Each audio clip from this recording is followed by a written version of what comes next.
Welcome to the Comfy Couch Podcast, where a group of PT students talk about PT stuff. Alyssa, can you introduce the study? Yes, so the study that we found was a 4 out of 10 on the Pedro scale, and it looked at the effects of how virtual reality dance affects balance, ADLs, and depression in Parkinson's disease patients. And this disease is caused by dopamine deficiency in the brain, and it also results in neurodegeneration, and they found a positive effect. Josie?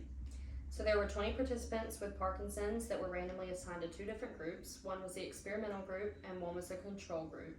In each of these groups, there were 5 males and 5 females, and each group underwent 30 minutes of NDT and 15 minutes of FES 5 times a week for 6 weeks.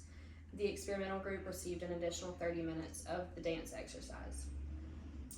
And for the results after the 6 weeks, they found that the experimental group improved significantly in all 3 categories of balance, depression, and ADL functioning. But when reading it, I did feel like there were quite a few limitations, and I had a lot of questions. Anybody else?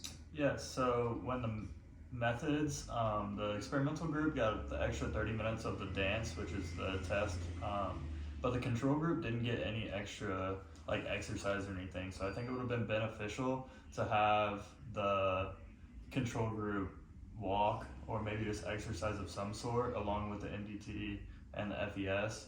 I think that was a big one for me. Any other thoughts? I do agree with that. I feel like the studies should have included what muscles were tested with the FES and the NDT. They didn't include that. True. And also the study was limited because it was a small sample size. It was only 20 patients. And also the study had limitations regarding specific history in relation to the treatments of the patients. We didn't really know what stage these patients were in with Parkinson's, and we also didn't know what medications they were taking and when they were scheduled during the day. So there were a lot of questions. No, I agree completely with that. I think that this article was just very poorly done overall. There was no really internal or external validity in this article. We can't really incorporate this study in all the Parkinson's disease patients as it does lack a lot of information. It didn't include anything on the inclusion or exclusion criteria for the patients.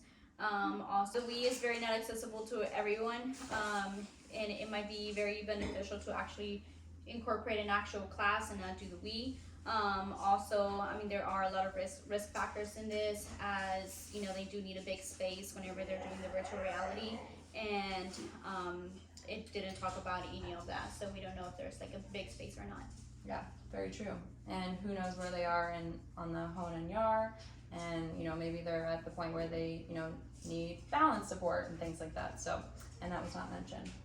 Well, that's a wrap, guys.